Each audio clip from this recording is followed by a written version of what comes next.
कधी कुठल्याच सामाजिक कार्यक्रमाच्या किंवा कुठल्याही मंचावर उभा राहून न बोलणारा हा मुद्दा फक्त आज बापूदादांच्या किंवा कुठेही उभा राहून बोलतोय. बापूदादांची माझी ओळख 2.5 वर्षापूर्वी झालेली आहे. समाजातील सुशिक्षित तरुण म्हणून मी माझ्या वार्डातल्या कृष्ण मंदिर विभागातल्या महिलांसाठी यजमानी महिला औद्योगिक संस्था नावाचे संघटना उभी केली, ज्यामध्ये जवळपास 100 महिला आहेत.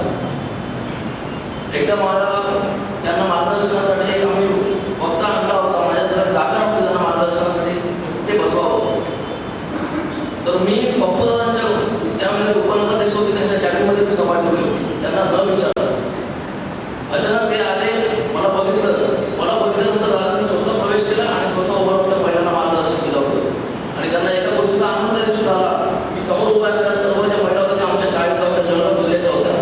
माझी त्यांनी अभिमानाने पाठ ठोकली आणि त्या दिवशी बोलले की विलास, यानंतर या संस्थेसाठी कुठलीही मदत लागेल मला कधीही अर्धा रात्री फोन केला तुम्ही असू दे किंवा इमर्स असू दे, 6 महिन्यापेक्षा आमच्या स्थानिक कामाला पण ठेवलं नाही. याचा विचार खरंच करायला पाहिजे. आज मी कुठल्या राजकीय पक्षाचं प्रतिनिधित्व करत नाही. मी तुमच्या सर्वांचा एक अंबरनाथ शहराचा एक नागरिक म्हणून किंवा सुशिक्षित उमेदवार म्हणून आपल्या सर्वांना विनंती करतो की मी हा ज्या गोष्टी बोलतोय याचा खरं विचार करा. नाहीतर याला पुढच्या काळामध्ये अंबरनाथून सुशिक्षित करून राजकारणामध्ये यावं नाही यावं याचा निश्चित विचार करेल. आज एक प्रत्येक मुलाच्या घरात मनात भीती आहे. शिवाजी जन्माला यावं पण ते बाजूच्या घरात ना ते आज प्रत्येकाला का वाटलं ते आज मला आवडते. मी विलास माझ्या पूर्ण आणि माझ्या भावासाठी होते. तसंच आज 40 तालुक्यामध्ये लोकांचा मुलगा, वृद्धांचा मुलगा आणि मुलं सर्व तरुणांचा भाव हरवला आहे. आज हळूहळू आमच्या मनात आहे आणि कोणी जाणून घेऊ शकत नाही.